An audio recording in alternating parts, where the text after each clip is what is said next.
민주당 원내대표의 박광원 의원이 선출됐다는 속보가 들어왔는데요. 이 내용 잠시 후에 살펴보기로 하고 먼저 윤석열 대통령 방미 성과를 잠깐 좀 살펴보도록 하겠습니다. 장윤선 기자, 지금 이제 귀국이 얼마 안 남았죠? 네.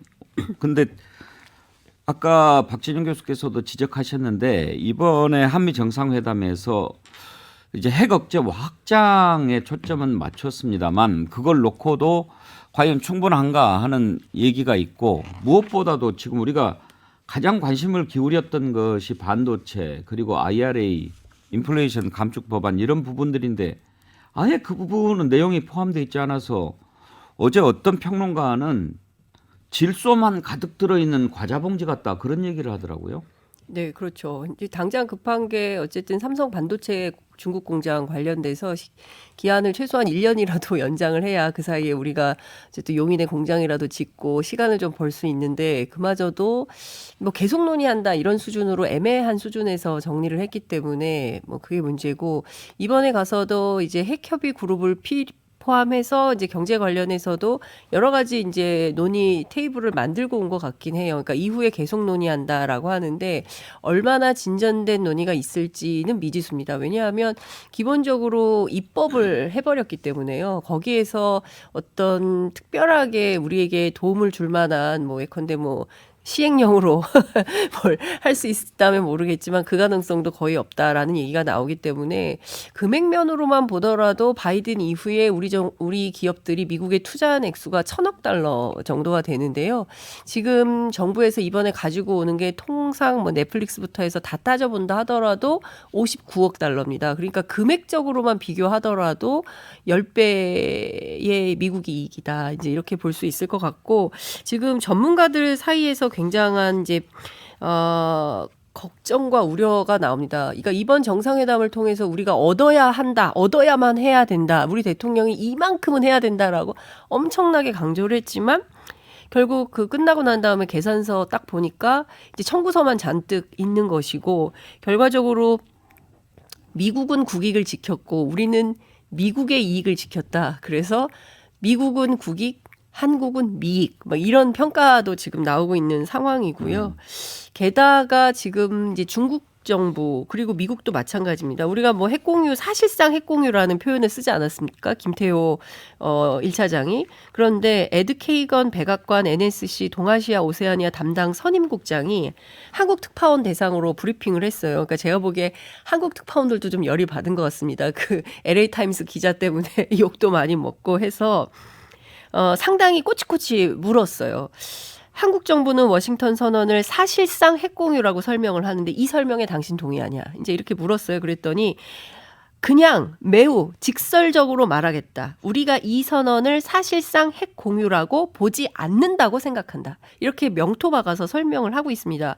기자가 또 물어요. 그럼 한국 정부하고 입장이 다른 겁니까? 미국은? 그러니까 입장이 다르다는 주장은 반박하고 싶다.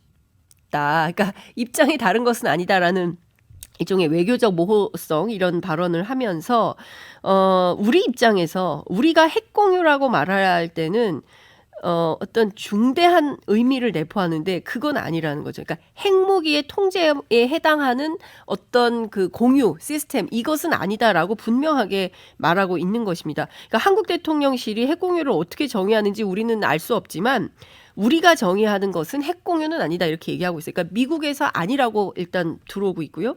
또 하나는 베이징 르바오라고 해서 북경일보라고 이제 하는데요. 여기에 그 류진숭 외교부 아주사 사장이 어젯밤에 강상욱 주중 대사관의 정무공사를 불러가지고 한미 공동성명에서 나온 중국 관련돼서 잘못된 표현에 대해서 엄숙한 교섭을 제기했습니다. 이것은 무슨 얘기냐면요. 대만 문제와 관련해서 외교 공로를 통해서 강력한 항의를 했다는 의미거든요. 그러니까 지금 돌아오는 비행기가 매우 무거울 거고 예. 침잠돼 있을 겁니다. 이게 지금 중국 그렇죠. 러시아 건드려놨죠. 미국 그렇죠. 난리도 아니다 생각합니다. 다른 평가도 좀 들어보죠. 그런데 우리 장윤선 기자 중국어 발음이 참 좋죠. 중국 갔다 오셨으니까. 그 하나 제가 장 기자님하고 조금 다른 입장이 있는데 경제 관련해서 실패한 외교는 굉장히 비판받아야 됩니다만은 안보 관련해서 외교가 실패해서 그나마 다행이다라고 이제 저는 생각을 합니다.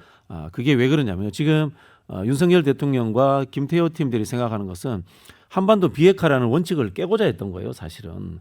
핵 공유라든가 또 전술핵 문제 그리고 장기적으로 핵무장 이야기까지 꺼냈단 말이에요. 이거는 한반도 비핵화라는 최근 한반도에서 20, 30년 동안 한미 관계에서 합의된 것을 깨려고 했는데 바이든이 NPT 탈퇴는 절대 안 된다라는 이야기를 못을 박아줌으로 인해서 오히려 한반도의 평화에는 도움이 될 것이다. 이 말씀을 드리고 싶고요.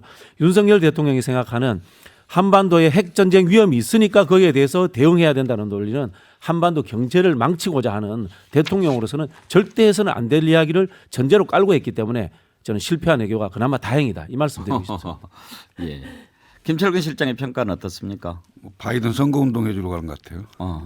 바이든 대통령이 국빈으로 초청을 해놓고 본인의 출마 선언을 하잖아요. 그러니까요. 예. 그리고 한국으로부터 얻을 건 많이 얻었다는 걸 얘기하는 거예요. 그 지금 뭐 1,000억 달러 얘기했는데 우리 돈으로 한 133조 정도 될 건데 미국을 위한 일자리를 만들고 미국민을 위한 공장을 짓고 뭐 이런 겁니다.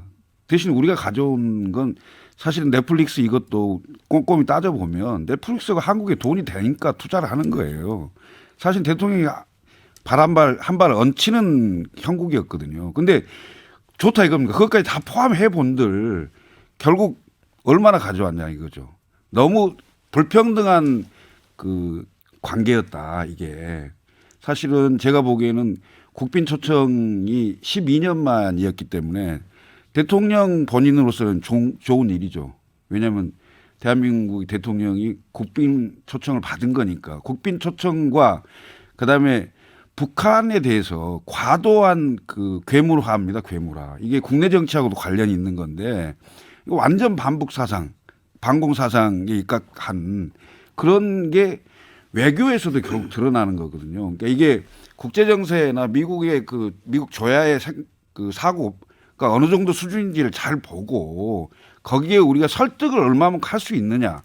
그리고 실제로 제가 어느 방송에 가서도 얘기했습니다마는 핵 재처리하는 수준을 일본과 같이 해달라는 게 훨씬 더 강력한 무기가 될 수가 있거든요.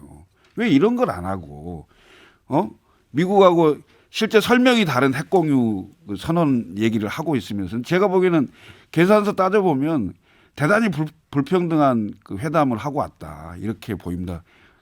개인적으로는 바이든 선거운동까지 해주고 왔다 이런 생각이 들고요. 일본 가서 기시다 선거운동하고 선거운동 뭐 그렇게 볼 수도 있겠지만 기본적으로 바이든 대통령이 국빈을 이렇게 모셔놓고 그 기간에 선거운동하는 것은 조금 보기에는 안 좋았어요.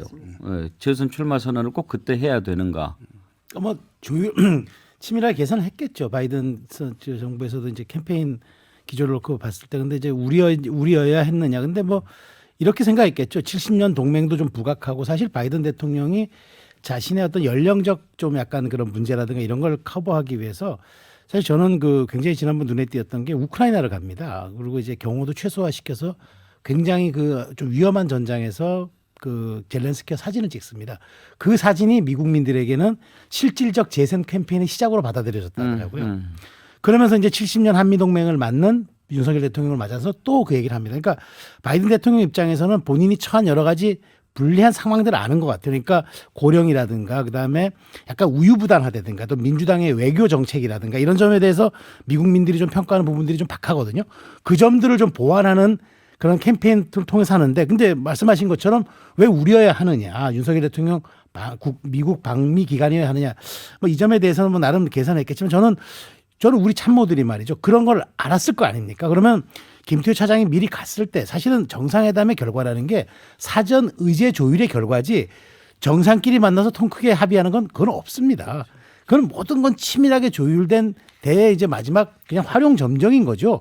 그런 점에서 놓고 보면은 이런 미국의 전략들 사실 다 알고 있었을 거 아닙니까? 외교 비서관 외교 사실 대외 협력 비서 다 알고 안보실 아는데 왜 그럼 이렇게밖에 우리가 이제 물론 경제 성과 물론 보기에 따라서는 좋을 수도 있고 그다음에 추후 조치 아까 왜 미국의 그 인플레이션 법안 이런 것들이 잘 안 되느냐 추후 협상이라든가 또 아까 시행령 얘기도 나왔습니다만 할 게 있을 겁니다. 그렇지만 당장 우리 국민들이 바라봤을 때 자존심 문제도 있고 이 정도 갖고 왔네라고 못한 점들은 저는 미국의 의도를 알면서 사전 조율을 했던 우리 그러니까 핵심 외교 참모들이 이건 절대 이거는 사실은 좀 역량 부족이라고 저는 생각이 들어요. 그러니까 이런 건 좀 고민해 봐야 될 알면서도 지점입니다. 무시한 거죠. 그 외교 안보 관련해서만 생각했던 아니 거죠. 그렇다면 저쪽이 원하는 게 재선 캠페인의 어떤 그런 활용이라면 우리도 그의 필요성에 맞게끔 우리도 요구할 거를 치밀하고 정교하게 들어갔어요. 지금 이제 외교 안보 라인의 가장 큰 문제점 중에 하나가 경제를 아예 모른다는 거예요. 우리도 저희도 살짝 놓치는 게 있는데 이 삼성 문제를 한번 생각을 해봐야 되는데 삼성이 우리 생각에 글로벌 기업이다 이렇게 생각하지 않습니까? 삼성이 매출 순위가 전 세계에서 한 20위 뭐 21위 정도 됩니다. 그런데 제조업으로만 한정하면요 삼성이 2위, 3위 정도 되는 회사예요. 그 제조업이 금융회사보다 일자리 훨씬 더 많이 만들어내지 않습니까? 삼성이 일자리 만들어내는 거는 테슬라하고 거의 뭐 어깨를 겨누는 그 정도 회사인 거예요. 그래 이 바이든 입장에서 대한민국이 온 게 아니고 삼성이 왔어. 우리나라에 일자리를 만들어주기 왔어. 이게 대선 전략으로서 흔히 하는 러스트벨트의 그 백인 노동자들에게 일자리 준다. 그리고 스윙보트 주들을 땡겨온다. 대선 전략으로서는 최고의 전략이죠. 근데 저는 대통령실이 전략을 좀 다시 세워야 된다라는 생각이 좀 듭니다. 미국 가서 환영받고 환대받고 기시다 선거 도와주고 미국 가서 굉장히 환대를 많이 받지 않았습니까? 그리고 또 뭐 바이든 재선에 도움을 주고 실제로 성과를 다 넘기고 정작 우리 성적표는 너무 안 좋아요. 그 방금 보니까 갤럽 여론조사 결과가 나왔던데 아직 기사는 안 나왔지만 또 떨어졌습니다. 지지율이 30대 63이고요. 전 지역, 그러니까 서울, 경기, 인천, 대전, 광주, 대구, 부산 전부 부정평가가 우세합니다. 심각해요. 여론이 심각합니다. 그리고 조원 CNI에서 저 22일에서 24일에 했던 여론조사는 전 세대 전 지역이 다 그렇습니다. 한국갤럽도 마찬가지입니다. 외교를 하면 어떤 자기 정치의 성과로 매듭이 좀 돼야 되잖아요. 남에게는 전부 좋은 일을 시키면서 정작 자기 성적표는 엉망인 성적표를 받아드는 게 이게 잘하는 정치인지. 저는 이게 좀 이해가 안 됩니다. 기본적으로. 그러니까 정치를 하는 데 있어서 지금 뭐 올해 2년 차고 앞으로 임기 이제 3년이나 더 하셔야 되는데 그러면 이 임기 동안 어쨌든 최대한 대한민국 대통령으로서 자기 성과와 자기 치적은 무엇인가. 미국하고 일본에게는 좋은 일 시키는 건 알겠는데 그래서 우리 국민들을 위해서 나는 대통령 윤석열은 무엇을 하고 있나 이걸 좀 점검해 봐야 되는 때가 아닌가 싶습니다. 외교는 동무대입니다. 대통령의 동무대고 여당한테 엄청나게 이점이 있는 거죠. 그런데 이번 방미 전에 비행기 바로 타고 나서 100년 전 일본 얘기했잖아요. 그걸로 거의 제가 보기에는 방미 성과는 거의 없던 게 되는 거고요. 그다음에 너무 보여주기로 외교가 보인다는 거죠. 일반 국민들의 입장에서 봐도 꼼꼼히 대부분 많이 따져봅니다. 이런 걸 따져보면 동무대를 혼자 사실은 입으로 망치는 꼴이 된 거거든요. 전형적인 외화 내빈입니다. 그러니까 형식은 화려하고 막 그렇지만 내용상으로 따져보면 우리가 얻은 게 없어요. 실익이라는 게 없습니다. 저도 짧게 말씀드리면 윤석열 정부 들어서 조금 좀 이상한 패턴으로 과거 가는 게 원래 순방 가면 지지율이 오릅니다. 어떤 순방에도 오르게 돼 있습니다. 근데 윤석열 정부 이상하게 물론 이제 지난 뭐 작년에 실언도 있었습니다만 근데 지금 이 갤럽 조사 뭐 좀 있으면 나오겠지만 근데 지금 왜 이렇게 박하냐. 저는 이제 그게 이해가 안 되는 게 이게 이번에도 국빈 방문에다가 이게 월요일부터 했으면 쭉 반영이 됐을 텐데 원래 대통령 순방 가면 이게 오르는 이유가 딱 하나입니다. 이게 그러니까 국기 아래 효과라고 플래그 잇 어라운드 이펙트라고 국민이 양정상이 딱 태극기하고 다른 두 나라 국기가 걸리면 무조건 지지하게 돼 있습니다. 그래서 이거는 법칙처럼 작용하는 이게 과정인데 이게 통하지 않는 거예요. 그럼 이거는 어떻게 설명해야 될까? 지금 아마 제가 보기에 여론조사 전문가들이나 정치 분석가들도 굉장히 지금 곤혹스러울 겁니다. 저도 사실 이 분석이 어려워요. 그런 점은 참 이게 곤혹스러운 대목입니다. 사실. 지금 서문시장을 그렇게 오래 갔지만 TK에서도 여론이 부정평가가 우세해요. 그러니까 지금 70대하고 60대 갤럽만 보면 서문시장만 따로 조사해봐야죠. 그러니까요. 그렇습니다. 예. 미국 대통령 대선 얘기가 나와서 최근에 보니까 트럼프가 다른 후보보다 한 30-40% 앞서는 걸로 그렇게 나오던데 트럼프가 공화당 대선 후보 될 가능성이 지금 높아 보이지 않습니까? 그럴 것 같습니다. 거의 그렇다고 봐야죠. 예, 그러면 아까 바이든 대통령 지지율이 그렇게 낮다면 트럼프 시대가 다시 열릴 가능성도 무시할 수가 없네요. 그렇죠. 그 트럼프는 그러니까 미국은요 유죄를 받아도 출마 가능합니다. 미국 법은 우리가 달라가지고 미국은 14년 이상 거주인가요? 그렇게만 하고 미국 시민권자면 되고 45살인가 40몇 살 이상이면 됩니다. 형을 살고 있든 뭐 지금 내가 어떤 형을 받았든 전혀 중요하지 않습니다. 미국의 40살 미국의 연방법은 그렇게 돼 있습니다. 그래서 트럼프가 설령 감옥에서 옥중 출마가 돼도 되고 유죄 판결을 받아도 되고 우리와는 완전히 다릅니다. 아메리칸 퍼스트니까요. 그렇군요. 그럼 만약에 본인이 그런 상황에서 대통령에 당선이 되면 본인을 사면할 수도 있습니까? 그건 바로 모르겠습니다. 제가 그 미국의 형법까지는 제가 몰라서요.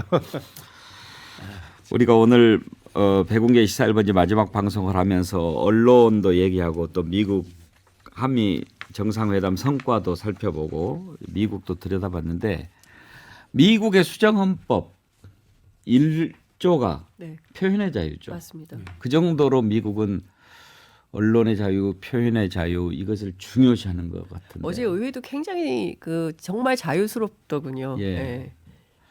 우리나라는 정말 이제 제가 돌이켜 보면 군사 독재 정권 시절에 이제 기자가 됐는데 지금도 기억나는 게 그때 필리핀에서 마르코스 대통령 쫓겨날 때 그 투표 결과가 이제 정말 궁금했어요. 그래서 아키노가 되지 않습니까? 그걸 보도를 못하게 해요. 전두환 정권에서.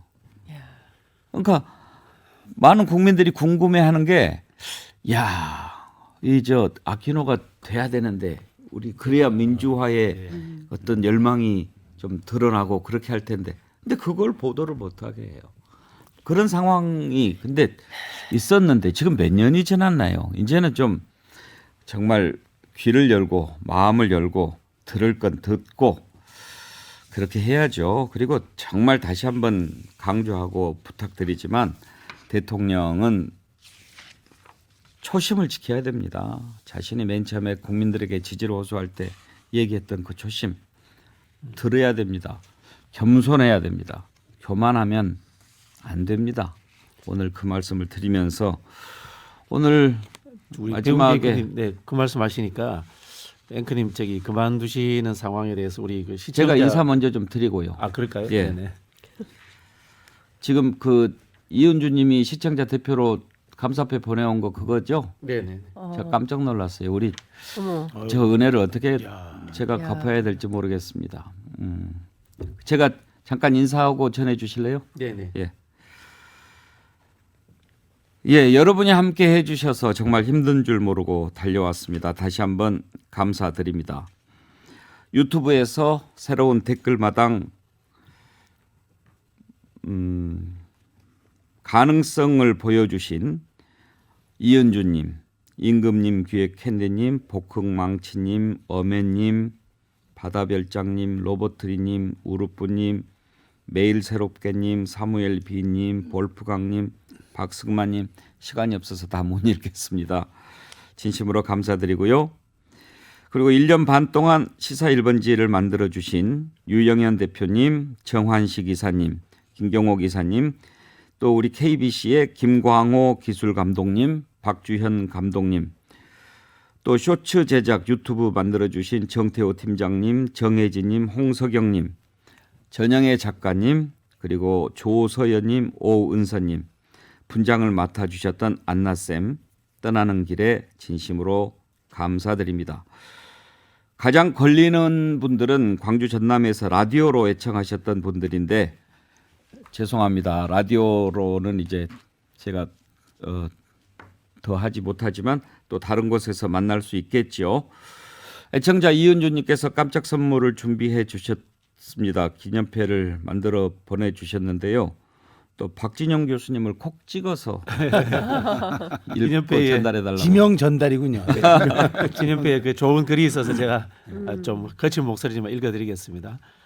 더 높고 힘찬 비상을 고대하며 KBC 백운기 시사 1번지 백운기님께 상식과 정론을 추구하는 방송을 통해 암흑속 길 잃은 애청자들의 길라잡이가 되어주신 분, 우리 앵커 백운기님은 권력의 반대편에 불의의 한 거에 목소리를 낼 줄 아는 참언론이시며 비상식 모렴치, 불공정을 지적하고 개선을 촉구하며 위험을 감수했던 용기 있고 카리스마 넘치는 분이셨습니다. 인간 배군기는 애청자의 목소리에 귀 기울이고 마음 어루만져주는 대변인이자 주치의이시며 슬픔은 반으로 기쁨은 배로 나누며 힘들 때 손잡아주고 억울할 때 편들어주는 따뜻하고 인간미 넘치는 분이셨습니다.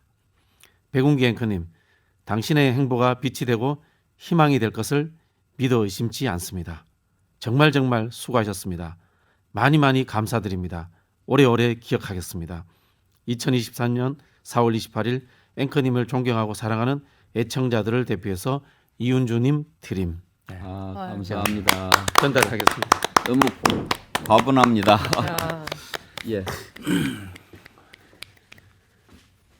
아유. 고맙습니다. 네. 예. 아이고. 고맙습니다. 감사합니다. 아이고. 고맙습니다. 예. 이렇게 또 꽃까지 이렇게 보내주시고 또 귀한 선물 주셔서 어떻게 갚아야 할지 모르겠습니다만 뭐 아까 말씀드린 대로 정말 제대로 가는 그게 여러분들의 은혜에 보답하는 길이라고 생각하고요. 감사 말씀 드릴 분 한 분 더 있는데요. 그동안 이렇게 시사 1번지에 협찬을 해주신 분들이 계십니다. 그분들이 또 우리 활기를 많이 불어넣어 주셨는데요. 전지현 씨 BHC 치킨 쿠폰 이렇게 협찬해 주신 BHC 그리고 또 자연주의 화장품 글래무어 선크림 아이크림 세트도 보내주시고 또 아주 클렌징 폼도 보내주시고 덕택에 우리 애청자님들이 얼굴이 많이 좋아졌습니다.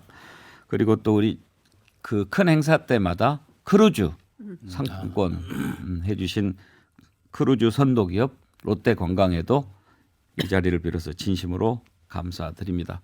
저 30초만 말씀드릴게요. 네, 그 마샬 맥루한이 이런 말을 하지 않습니까? 그 미디어가 메시지다.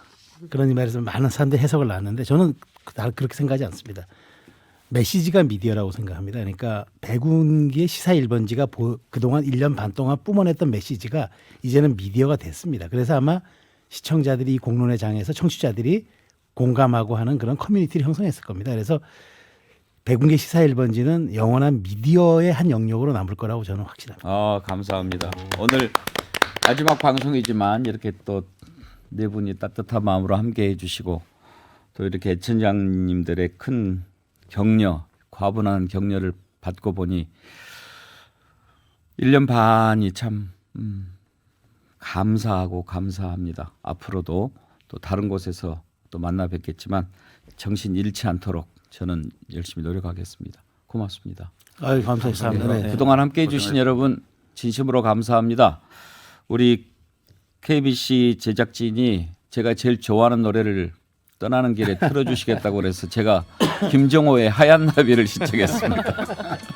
우리 다시 만날 겁니다. 꽃잎은 시들어요. 슬퍼하지 말아요. 예, 감사합니다.